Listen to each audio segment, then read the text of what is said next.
Have you ever noticed that your greatest bursts of motivation are often the beginning of your next failure? You wake up at 5 a.m., you buy the gym membership, you clear your schedule, and for 3 days, you are a machine.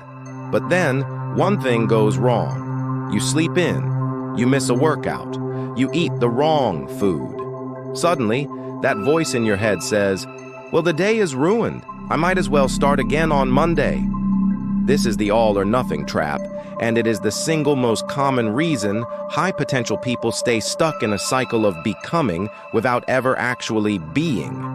It is a psychological glitch where your brain convinces you that if a performance isn't perfect, it's worthless. In this video, we aren't going to talk about willpower. Willpower is a limited resource that fails you when you're tired.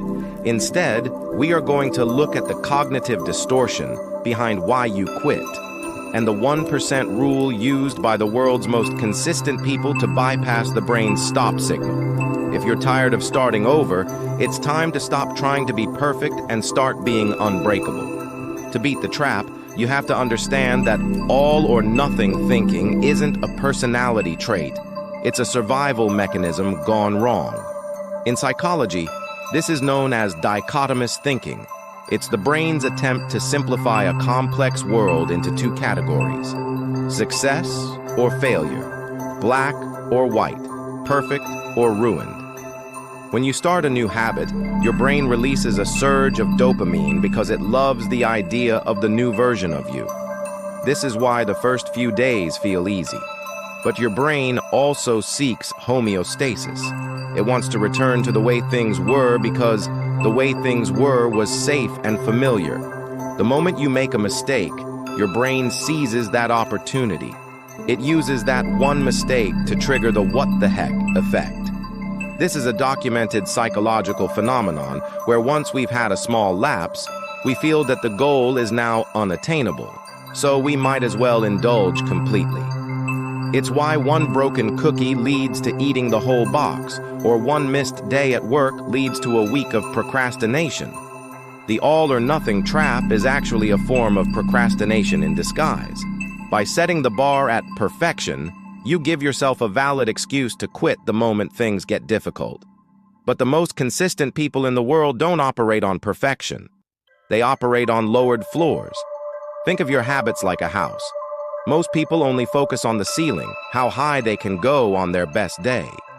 But when life gets hard, they fall all the way to the basement. The secret to consistency is building a floor so high that you can't fall below it. This is the psychology of the minimum viable habit.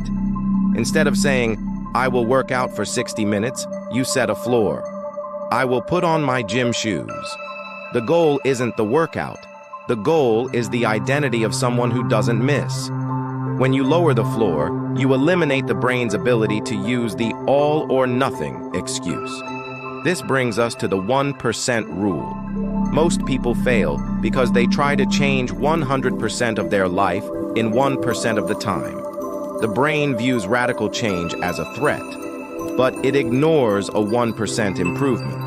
By focusing on being just slightly better than you were yesterday, you bypass the amygdala hijack, the part of your brain that triggers fear and resistance toward big changes. Consistency is not about the intensity of your effort. It's about the continuity of your effort. A person who walks for 10 minutes every single day will always outpace the person who runs 10 miles once a month and quits. The math of compounding interest applies to your habits just as much as your bank account. The final layer of the trap is outcome dependency. We quit because we don't see results fast enough. We look in the mirror after 2 days of dieting and see the same reflection, so we assume the system isn't working. But habits are like heating an ice cube in a cold room. You increase the temperature from 25 degrees to 31 degrees. Nothing happens. You feel like you're wasting your time. But then you hit 32 degrees. Suddenly the ice melts. The work you did from 25 to 31 wasn't wasted.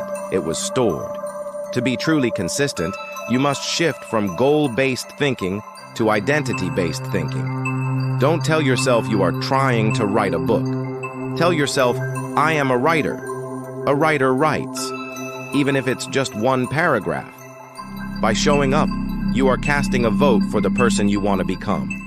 The all-or-nothing trap dies when you realize that something is always infinitely better than nothing. Perfection is the enemy of progress.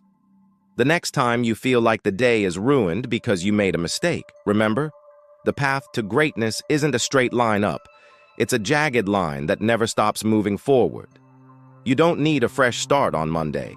You just need to take the next smallest step. Right now. Stop starting over. Just stay on the path.